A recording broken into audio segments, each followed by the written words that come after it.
keempat ingin mempresentasikan eh, hasil diskusi kita mengenai variasi akibat transposon. Sebelumnya kita perkenalan dulu dari anggota kelompok. Halo semuanya, perkenalkan saya Nova Larif dengan NPM akhir 028. Halo semuanya, kenalin aku Fitri Fatima dengan NPM akhir 054. Perkenalkan, nama saya Kaisya Naila Salim dengan NPM terakhir 244. Halo semuanya, perkenalkan nama saya Zarena Hilmi dengan NPM akhir 334. Perkenalkan nama saya Kayla Rita Aurora dengan NPM 344. Perkenalkan, nama saya Alvita Kartika Sregar dengan NPM akhir 350.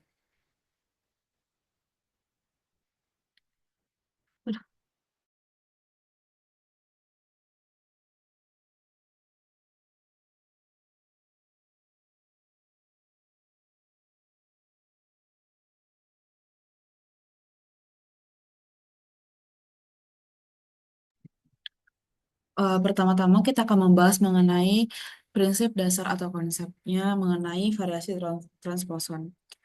Jadi transposon itu atau elemen transposable adalah segmen DNA yang dapat berpindah posisi dari satu lokasi ke lokasi lain dalam genom suatu organisme. Konsep dasar transposon itu terdiri dari yang pertama, mobilitas genetik, yaitu transponan memiliki kemampuan untuk bertransposisi, kemampuan berpindah lokasi. Jenis transponannya itu ada dua, yaitu yang pertama ada transponan DNA kelas 1 berpindah langsung sebagai DNA dan retrotransponan yaitu kelas 2 ditranskripsi menjadi RNA lalu di reverse transkripsi kembali ke DNA sebelum masuk ke tempat baru. Selanjutnya, variasi genetik yang dihasilkan ada mutasi, yaitu jika transponan menyisip di tengah gen atau daerah regulasi dapat mengganggu fungsi gen tersebut. Yang kedua ada rekombinasi, yaitu keberadaan transposon yang serupa di berbagai lokasi dapat menyebabkan rekombinasi tidak seimbang, duplikasi atau dulikasi bagian genom. Yang ketiga ada perubahan ekspresi gen, yaitu transponon kadang membawa promotor atau enhancer yang dapat mengaktifkan atau menonaktifkan gen di sekitarnya.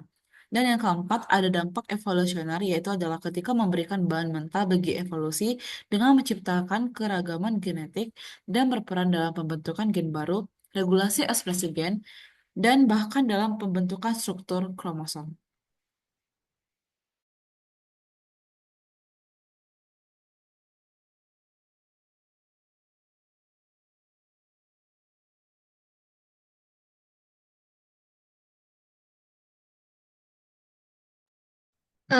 Untuk mekanismenya, yang pertama ada insersi genetik. Jadi transposon dapat menyisipkan diri ke dalam gen atau daerah regulatorik sehingga bisa mengganggu fungsi gen yang bisa menyebabkan mutasi. Misalnya gen menjadi nonaktif. Selanjutnya juga mengubah ekspresi gen karena masuk ke promotor atau enhancer. Terus yang kedua ada eksisi dan rekombinasi. Jadi ketika transposon berpindah, kadang ia meninggalkan bekas atau menyebabkan kerusakan kecil yang memicu rekombinasi ulang antar DNA dan menyebabkan penghapusan atau penggandaan segmen DNA.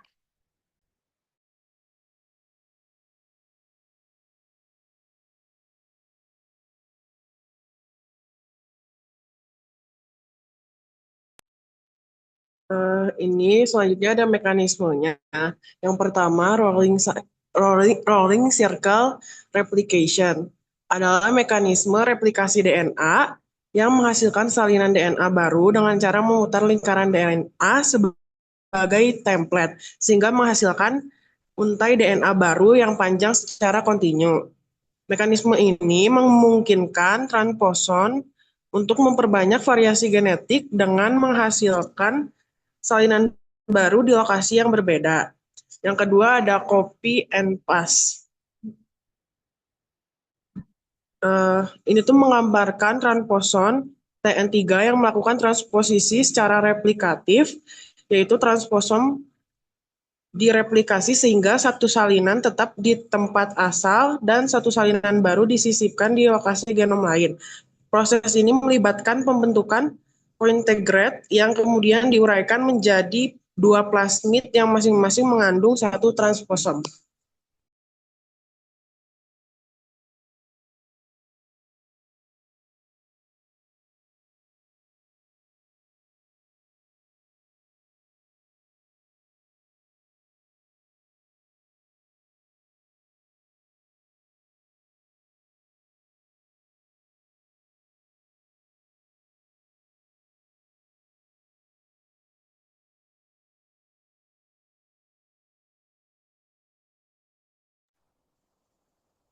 Oke, selanjutnya hubungan dengan variasi genetik. Yang pertama itu perubahan langsung pada DNA melalui aktivitas transposon. Itu ada insersi dan gen. Di dalamnya ada inaktivasi gen, yaitu ketika transposon menyisip ke dalam ekson atau intron kritis. Ia dapat mengganggu pembacaan kodon atau splicing mRNA, menyebabkan gen kehilangan fungsinya atau loss of function. Lalu ada perubahan ekspresi gen, yaitu insersi di daerah regulator, promotor atau enhancer. Selanjutnya, rekombinasi tidak setara atau unequal recombination. Di dalamnya transposon dengan urutan homolog, misalnya dua line satu atau alu di lokasi berbeda, dapat menyebabkan crossing over tidak sejajar selama meiosis. Yang kedua, penyebaran elemen regulator oleh transposon. Di dalamnya beberapa transposon membawa promotor, enhancer, atau situs insulator yang dapat mengontrol gen tetangga. Lalu domestika transposon, genom inang dapat mengkooptasi urutan transposon untuk fungsi baru. Kemudian di sini ada transfer gen horizontal khusus prokaryotik. Yang pertama itu ada komposit kromosom, misalnya TN5 dan TN10. Bahwa gen resistensi antibiotik antara dua elemen IS atau insertion sequence. Kemudian ada generasi variasi struktural dan inovasi genomik. Yang A itu ada duplikasi gen dan exon shuffling. Pertama, transposon dapat memediasi duplikasi gen melalui rekombinasi atau transposisi tidak sempurna. Yang kedua, ada exon shuffling. Transposon penggabungan exon dari gen yang berbeda menciptakan gen sinergi. Kemudian yang poin B itu pembentukan struktur DNA dan keluasan gen. Yang pertama ada transposon, terutama retrotransposon. Replikasi melalui RNA intermediate besar ukuran. Kemudian yang kelima itu ada dampak evolusioner dan variasi genetik. Yang pertama itu ada sumber mutasi cepat. Transposon cepat evolusi dengan menyediakan mutasi struktural besar. Kemudian yang kedua ada plastisitas genom. Transposon memungkinkan genom respons tekanan lingkungan. Misalnya resistensi stres pada tanaman. Kemudian yang ketiga ada spesies spesifik. Aktivitas transposon menjelaskan perbedaan genomik antar spesies. Misalnya PNN hanya pada lalat buah Drosera melanogaster.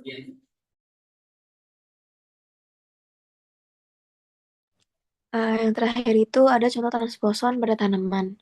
Nah, ini bisa dilihat dari gambar ada kacang lurik akibat transposon.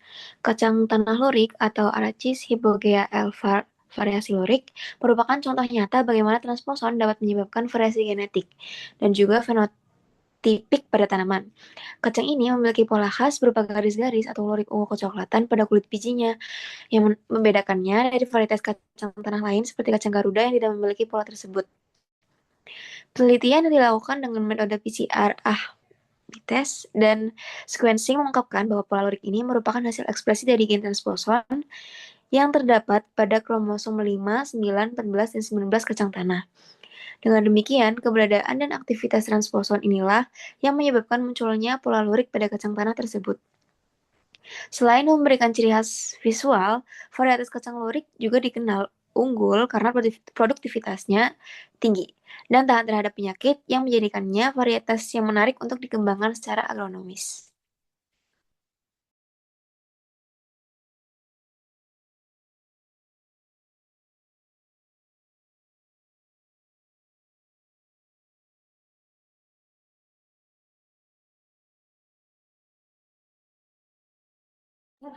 Oke, sekian dari kelompok kita.